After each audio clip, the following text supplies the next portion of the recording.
Hey everyone, this is your favorite radio host, your only radio host, and favorite girl, of course, Corinne Lafont, broadcasting to you from the lovely island of Trinidad and Tobago in the Caribbean on Between the Lines. And you know, I always start my show off being so thankful. I'm thankful to be here. I'm thankful to have another day.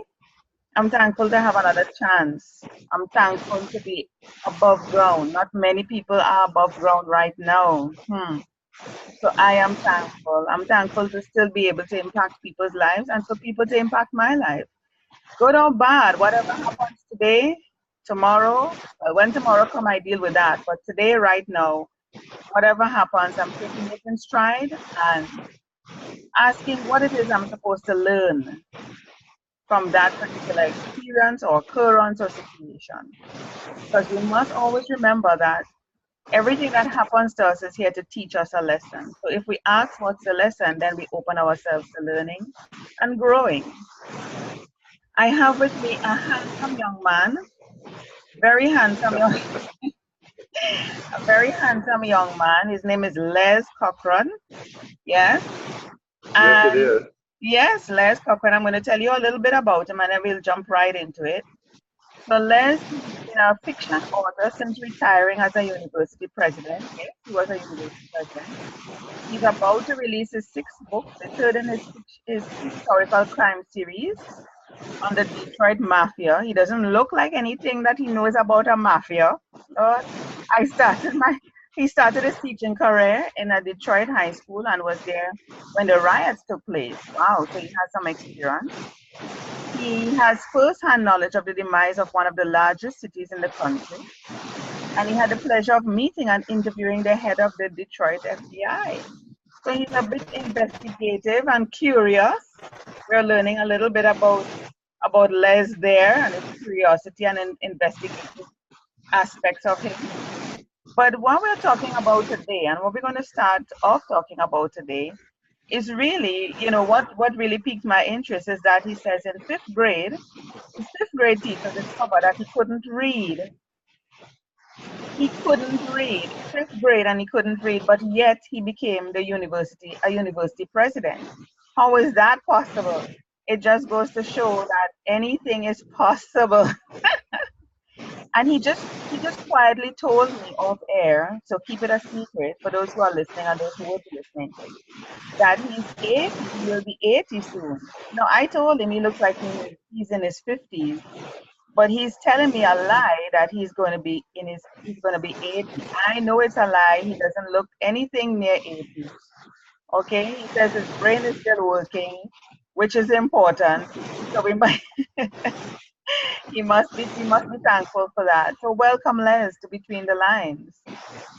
Yeah, well, thank you so much. It is a pleasure to be with you. And if I might say, I think that my inability to read, once I learned to read, I had already compensated and had been writing, even in that grade school, to compensate for my inability to read. It's a weird kind of a thing, but I love writing, but I have to admit, I'm not a great reader.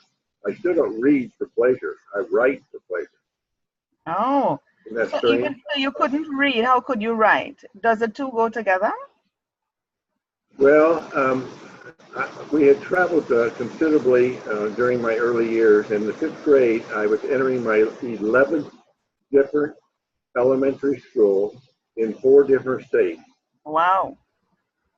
And so my fifth grade teacher very quickly, since I was there for a little bit of time, called my mother and said, "But I'd like to do a little test on Leslie." Well, in those days we didn't have standardized testing like we do today, and my mother said, "Of course, go ahead. He's always been a bluebird." That meant special ed. Mm-hmm. So I was always a bluebird, and I just assumed that I was a bluebird. Mm-hmm. But my said that she was surprised by my ability to run faster, to hit the ball better, to jump out of the swing when I'm not supposed to do that at the highest point. And she said, "I don't think a person with athletic skills of that type can not read." Mm-hmm. So she did the little test, and the test is very simple. She gave me a multiplication table, I got 100%. She gave me spelling words, I got 100%. She gave me a reading math test, I got 0. And she gave me a reading history test, I got 0. Mm-hmm. So what she found out was that I had learned to compensate for my disability at the time by memorizing everything I could. And Wow. so that has helped me to a great extent. Now, when I went to college later on in my life, I realized as I look back, in every course in which I had a term paper, I got a better grade. Mm. Because I had compensated, I had developed honed my writing skills, even though I was a very slow reader. So I read everything that I read now. My comprehension is like 100%, but I'm still a slow reader. Oh. Isn't that strange? It's strange, but you became a university president. So how did that happen? Well, I've always think you just work hard, and it seems like I was always in the right place. And I think that you work hard, the opportunity comes. I became a professor, and then I was assistant dean, and I had a great opportunity sitting at the dean's table as a young assistant dean with all those old duffers. And I thought, well, geez, I'm just as smart as they are. They don't know any more than I do. So, I continued, and I became a dean, and then went on to be a provost. And, it just seems like if you work hard and take advantage of the opportunities that are available to you, you can succeed in your life, even though at the time I had a disability. Well, I've compensated, and I don't have that disability any longer because I worked hard, and, it's made a difference in my life. So for those young people or for persons who may be compensating for things that they may not be strong in, it could be reading, it could be something else, dyslexia or whatever that they're probably hiding. What I want people to understand is that there is hope. Your life isn't doomed, that the possibilities are out there.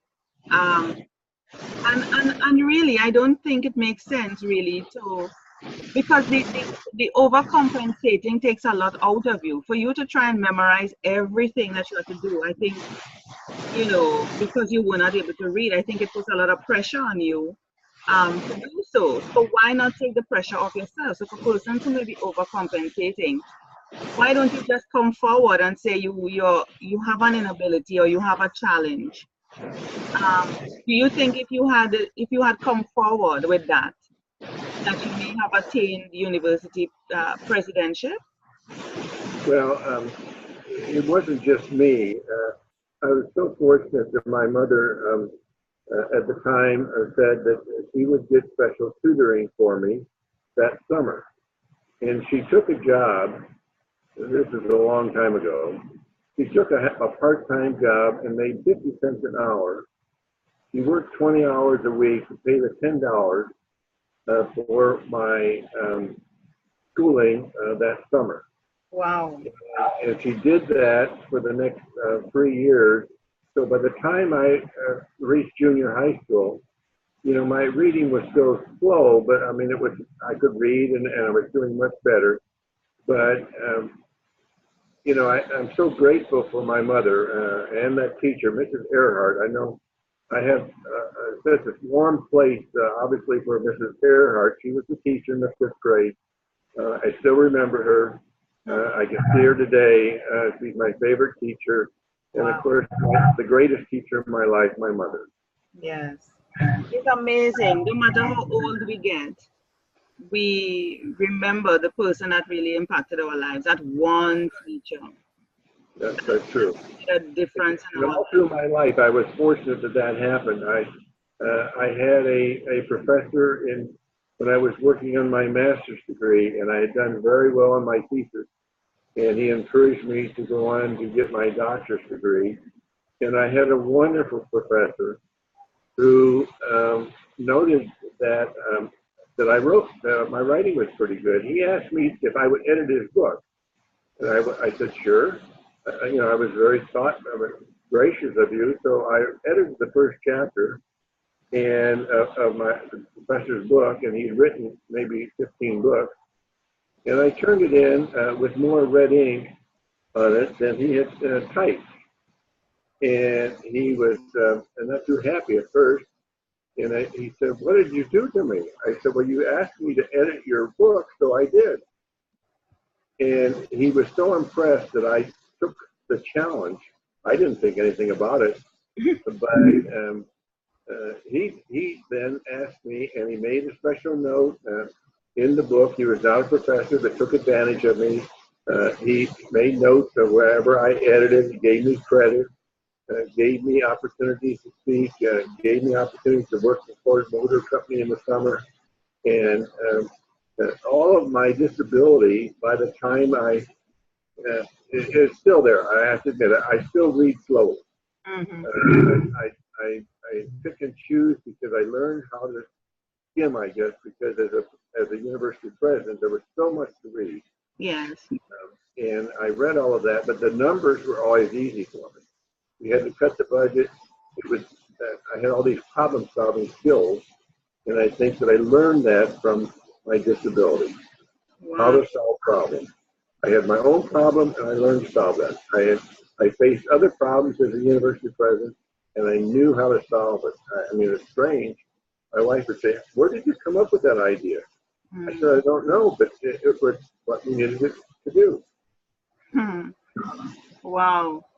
That's interesting. Have you ever dug deep to find out how you had those capabilities? I mean, I know it must be, it's not you, it's inspired from above. I mean, I don't know if you're a believer, but I know these things come from above because it's not of yourself. But the thing about it is how you gained 100 in math, you gained 100 in everything else. It was just the reading. So you had that problem solving capability within you. That's right. Based on the whole mathematical logic and reasoning type of thing. Yes, and the other thing that I had, as I told you before, was my mother. She said to me, I still remember, she said, you cannot complain about something unless you've tried to fix it. Yes. You know, that has driven me all my life. I see people who complain about something but are unwilling to do anything about it.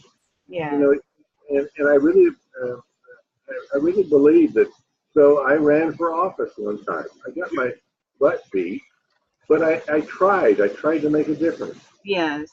And all of my writing, when I write fiction, it is my teaching mode. I hope that my readers will learn all of my research and digging, that they will learn from this. Yeah. It's my way of teaching. And it's my way of giving back because of the ability that I've been able to hone to give back to others. And hopefully they will read and learn because I just don't write, for your pleasure. It is my teaching mode. Yes. I wanna interject here by saying that, this audio, the recording may have a bit of static. So if you're listening to it and you're hearing a bit of static, I don't know. I think it may be coming from my end, which is very strange. I need to look into that. But I decided to still go ahead with the interview because the value of what Les is saying is more important than the static. And I will try my best to see how I can remove it. I don't know how, but even if it's going to be removed, just try to ignore the static that you're hearing. Well, we just have to rise above that. That's right. That's what I'm saying. Rise above that and focus on really the value that you're getting in the recording. Yeah. Some people are easily distracted. So my apologies for that. So Les, you have written about the mafia. You have interviewed the FBI. You have seen the riots firsthand. So what compelled you to write a series, fiction? Well, what happened was when I was in Detroit, I was teaching. I was a vocational education teacher, and I was teaching co-op program, which meant that I was out in the community half time during the afternoon, supervising students who were working. And I got to know the chief of police, the police things, the people in the community. And most people think that Detroit just died all at one time. Well, it didn't die all at one time, and some parts of it never did die. And what I found there were people who I started writing about. I didn't know what to call them at the time, but they were people who were striving above and beyond. And it reminded me of the Thornbird book. Remember that in the 70s? The Thornbird. And so I call these people, my series is about the Detroit Thornbird. So I write about the people who were willing to die to save their home, who were willing to die to say no to the mob. I'm not paying the tax. This is my home. You can't take my business away from me.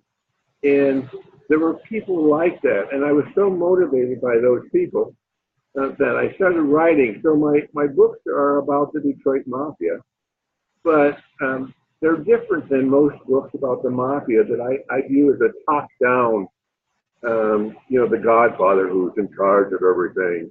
But I write about the people who were affected by this, who were, it's an upward look at the Mafia. Now you learn about the street boss and the boss and the underboss and all of these names that were going on and all the murders. You learn all that because I take real events, newspaper clippings, and I put them in my book.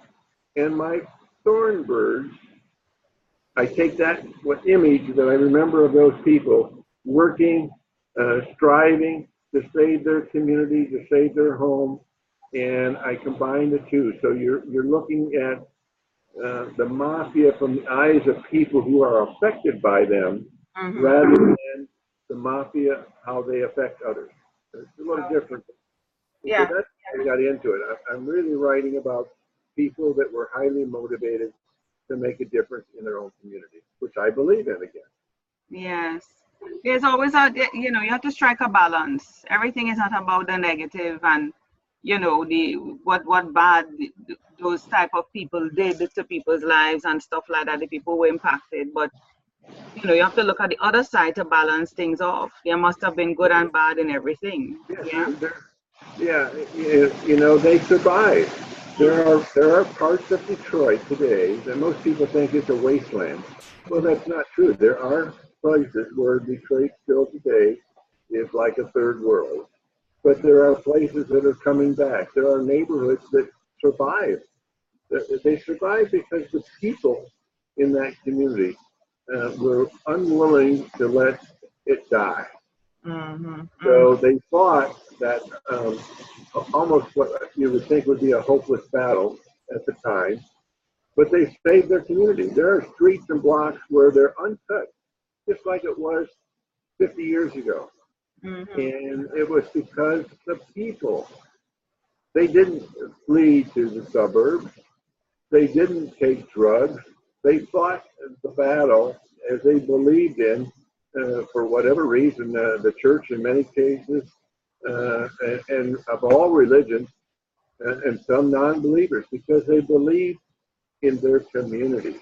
They believed it was their community, not the Mafia, not the gang. And they saved them. So what brought about the rise in Mafia anyway? What caused a Mafia to have to spring up? Well, the Mafia started in the old days as really a very, almost a good part of a community, because they took care of people. In the old days, some of them would give a turkey, for example, to all of their clients.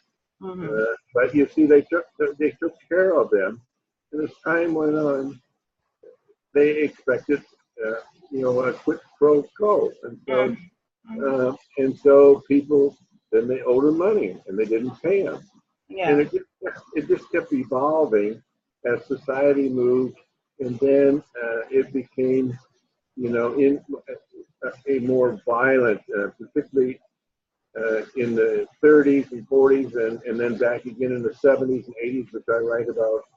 And those were very violent times in our country, very emotional times. Vietnam and the hippies and all this stuff that's going on, and the family structure broke down, and the mafia then took advantage of it. Wow. As did gangs.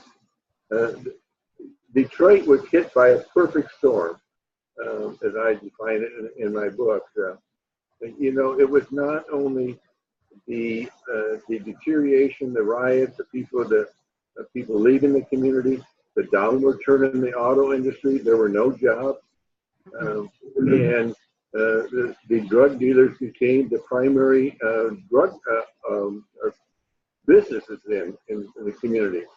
And I write about these things because I think it's important for people to understand that people can make a difference, and they did. And so I'm sorry to get carried away with that, but that's what I write about. Yeah. So how many books have you out right now? Well, I see you from in the bio, you're on your 6th. How far are you on your 6th? Yes, I'm on my 6th, my 3rd on the Mafia. The 4th one is, I'll say, on the drawing board. I have a storyboard for it. It's called For Hire. And it will be coming out about a year from now. I try to do one a year. You know, I'm an old academic, and I just love to research. I dig in the computer. I Google all the way to the end.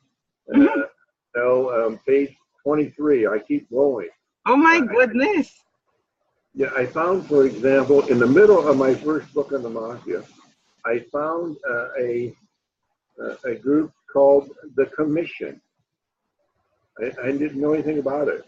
And so I Googled and Googled and Googled and finally found, way buried deep, the Commission is the organization that all of the heads of the Mafia belong to. It is the boss, all the bosses. It is controlled by the New York Mafia. And they meet annually. The boss of the bosses meet, 24 of them that cover the whole country. Wow. And they meet annually. And then I followed them through it started in the 30s, and I followed that history of them.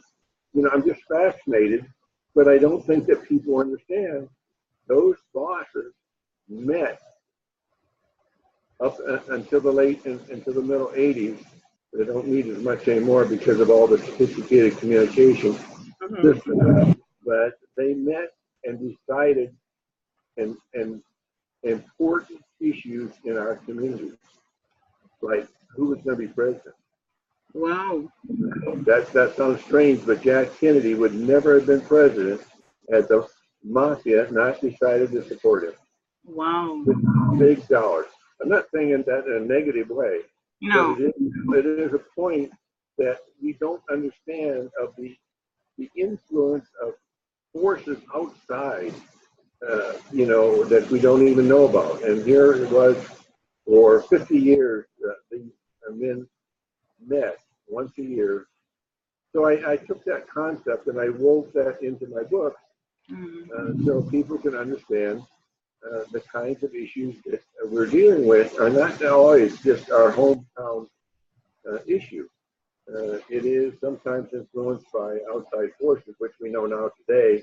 Of course, there are many of those outside forces that affect, what we're doing and what goes on. Exactly.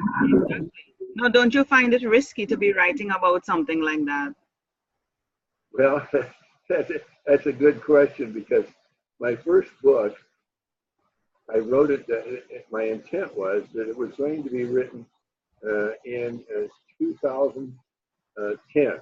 It was going to start because I needed cell phones with the final conclusion of the final chapter.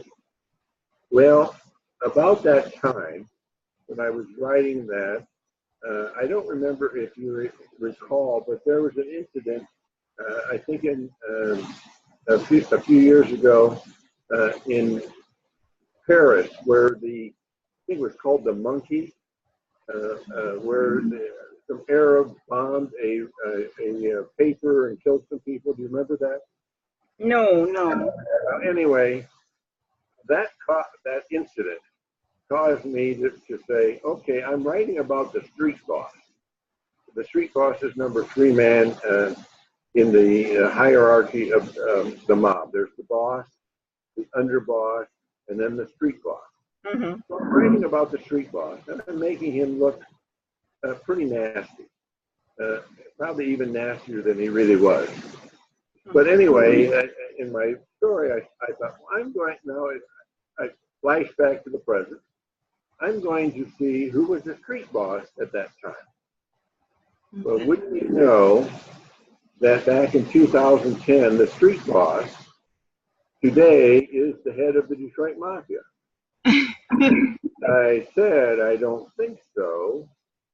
My book that day went back to 1977.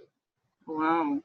Because I'm writing about his father and others. So it did have an influence. I have to admit, you have second thoughts. I'm conveying real kinds of things, in my book, but I'm trying to do that in a way in which I'm still aware of. There is some, I guess, some people would say some liability out there. I never think about that, but because I love what I'm doing. Yes. And that is a part of history that a lot of people are fearful of talking, and much less even write about. So the fact that you've taken on that challenge, and I guess it comes in your DNA, the fact that going back to you not being able to read and you overcompensated, it shows that you're a man who's not afraid. Yes, you're absolutely right. You're not afraid, and you will do whatever you have to do to make it out there, to be successful, to be accepted, to survive. And you're creative about doing it as well. You're very creative about doing it. So you have therefore interviewed persons who are in the mafia, I would suspect, to give you their perspective. Besides it being risky to you, it's risky to your family, but you're capturing a part of history that a lot of people are avoiding, running from for fear, of course, but you're also showing the influence, as you say, a very strong influence that there of associations of groups of people in not only in the political sense but socially and otherwise. Yes, I'm so excited about this. I'm digging, and I have to tell you what is really interesting, and this is something that I haven't publicly announced, but it's a good time to talk about it with you. I did a Freedom of Information request on the person that I had written about in fiction, because the FBI releases information if you ask after a person has passed away. Oh. So I made what's called a Freedom of Information request, because I'm digging to find out as much as I can about this person. Well, you wouldn't believe this, but I just received a letter from the FBI and said, we have concluded the research and ready to send you the material if you will, if you're willing to pay the bill.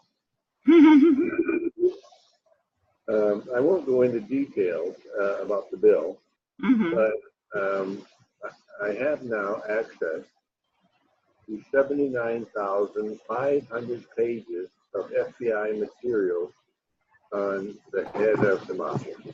Wow. 79,500 pages. Does that exist? 79,500 pages. It is 159 CDs, and each CD holds 500 pages. Okay, then. You are better at the maths than I did, so I am not even going there, Les. So So I where may are you be hiding. finding? Clearly, you are busy. Yes. Clearly, you are busy, Mr. Academic. Clearly, you are busy. You are digging, digging, digging. So hold on, let me ask you this now. You're going to be 80 or you're close to 80. You have 79,500 pages, and you may outlive me, no doubt, you may outlive me. But just in case, do you have somebody else who is willing to carry on the work that you have started?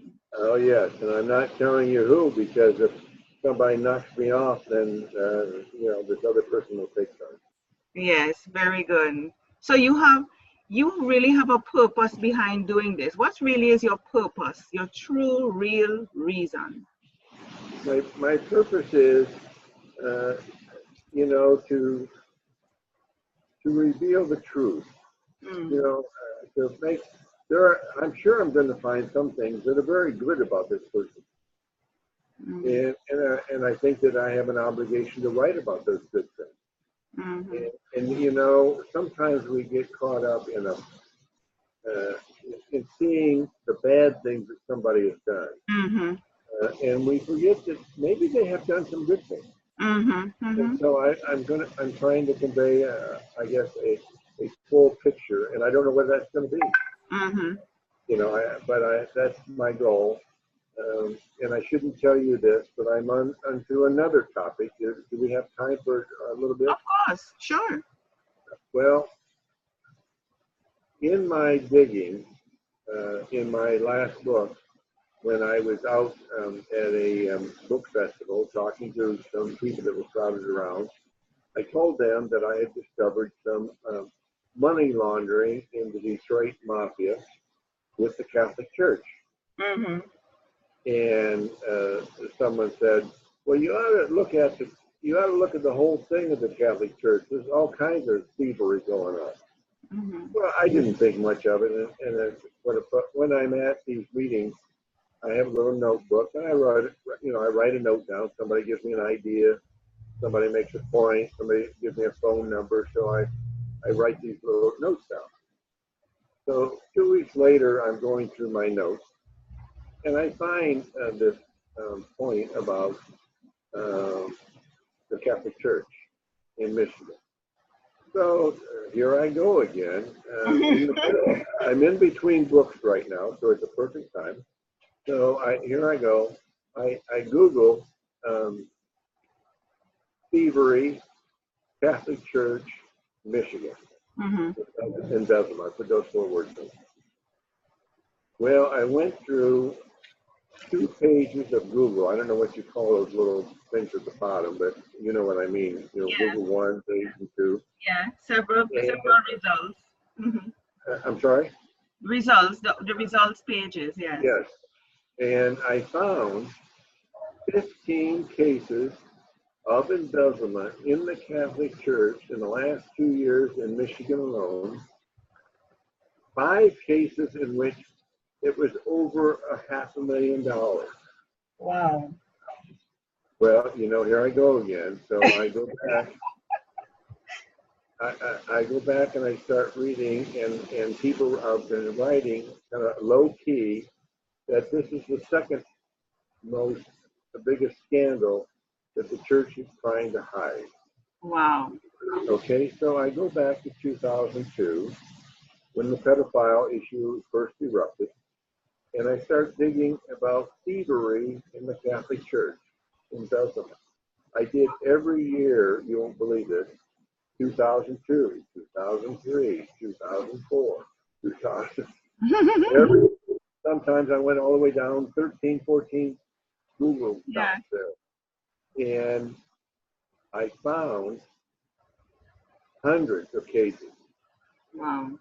I narrowed it down because now I have collected 110 cases in the nation in this time frame, last 15 years, of $100,000 or more. Hmm. So I'm putting that together in a short, I'll call it a monograph, a booklet, 120, 30 pages. And that's going to come out in between my books because I think it's important, again, to share the facts that have been hidden. So you're a truth seeker, if I can call you that. You're a truth seeker. I guess so. That's fair. I hadn't thought of it that way. That's a good phrase. Yeah. Yes, I'm a researcher. I'm an academic. I love to write, and I love to convey ideas. And when I find something, you can rest assured I will continue to dig until I get to the truth. Yeah, you're a truth seeker. Yeah, you brought it right down to what it really is. Your academics and your research are just the means by which you seek the truth. But you are, yeah, it's just the means by which you do it. But within you is this, it's this light, is this driving force. There's that driving force. Yes. And it goes back to my mother's comment again. I'll say it again. Yes. You can't complain about something unless you tried to do something. I have complained about it. I have some friends who are Catholic who have complained about this for years, about thievery and what they think is going on and innuendo, but they haven't done anything. Think about it, yeah. So complain. Stop complaining. Yeah. Well, I think anybody can complain. And so I said to them, you should be doing it. You should be doing it. Yeah. But it's not everybody's not going to do that, Les. No. So I'm doing it. Yeah. So, somebody has to do it. Next spring you'll be able to read a book called The Priest. The Priest. The Priest. Nice. And then there's a subtitle about disclosing the thievery in the church. That sounds like a movie, The Priest. Yeah, well, this is going to be not a very good movie. You don't know. You don't know. What's your website, Les? You have a website? I have a website. It is les@lescochran.com. You can go on www.lescochran. And I'm bringing it up. Hold 1 second. Hold on. I think I spell it wrong. LESCHOCH.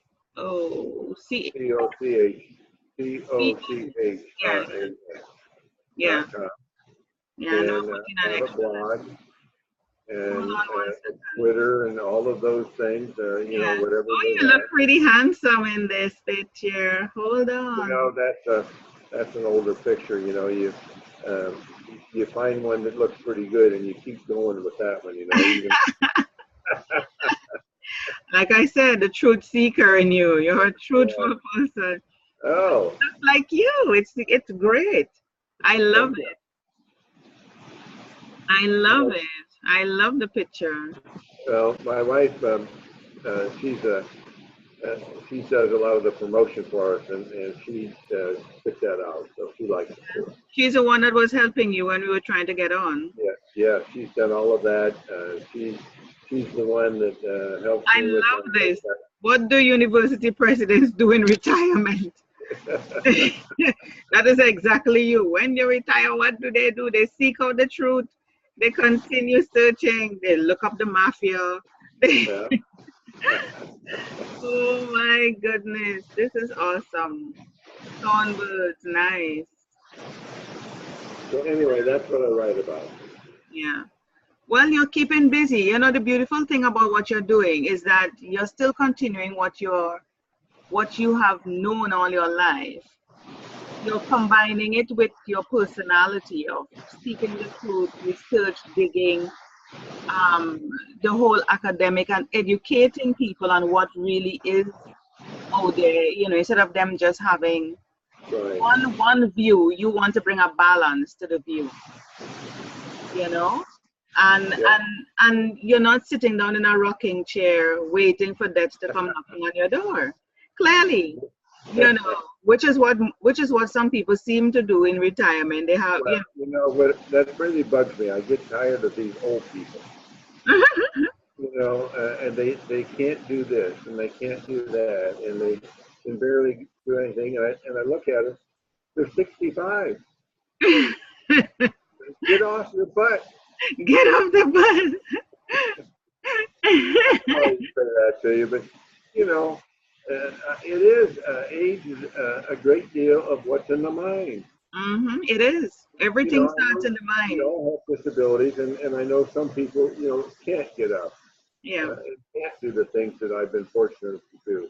hmm But so many people can. Yeah. And it's just a matter of will. Would you do it? Yeah, but even the persons who can't physically, it's all in their mind as well. Yeah. It's all in their minds. I'm seeing your lovely books here. Sax Club, Blind Pig, Get Even. They look movie making. They look movie making. I really do think that they would make a good TV series because Yes, I think so too. I think all so I have to too. do is have a person like you get my name out there and find the right person to produce it. That would be wonderful. hmm You should submit them, submit them for consideration. Who is this man here? Who is this Well, handsome man? I don't know. Where are you? I can't see that. You can't see this? Are you seeing this? No, I've lost you, but I'm talking to you. No, no, you're still here. I'm hearing you. Okay, but I don't see your picture now. No, you When- won't. You're seeing the screen. You're not going to see my picture. I'm sharing your website on the screen. I know, but I don't see it. I'm afraid to click something. I might click No, off. don't click anything. Don't click anything. That's fine. That's fine. Don't click anything because I'm here showing your website. I'm seeing something called, let me tell you what I'm seeing. My Memories by Steve Schilling. What is that about? You see what? I'm seeing a cover of a book says My Memories. I'm seeing a cover of a book called My Memories. It says, hi readers, my first attempt at writing fiction ended up being a trilogy about a university president addicted to Oh, sex. yes. Well, my first 3 books were about a university president that a person was inspired by a person that I knew at one time. Mm. And he had an addiction problem. And so my first series is about addiction. It happens to be, as my mother said, he had a zipper problem. And but addiction is addiction. Yes. And so I wrote about addiction again as a teaching mode to try and help people to understand the complexities of addiction, how people fight that, and again, that was what my first series was about. Oh. So I wrote a trilogy on I called it the Love, Lies, and Liaisons. That was it. Nice, nice. You're constantly writing, which keeps your mind very active. Very active, and that is why your brain is still intact. Les Cochrane. That is why Okay. your brain is still intact. It hasn't been given into atrophy from lack of use. The muscles, you're keeping the muscles active, and that is very, very important. You're researching, you're digging, you're thinking, you're forcing the brain to be used. You're forcing the brain to be used, and that is what will keep you going till over 100, Les. Well, I hope so. Well, I don't know about how long, but as long as my brain is working, I will keep working. I love that. I love that, and that's a great way to end the show. Thank you so much, Les, for It's being such on a Screen great Time. opportunity to chat with you, and I hope sometime our paths will really cross so we can visit even more. Oh yes, I love that. Thank you so much. Okay, thank you. It's nice chatting with you today.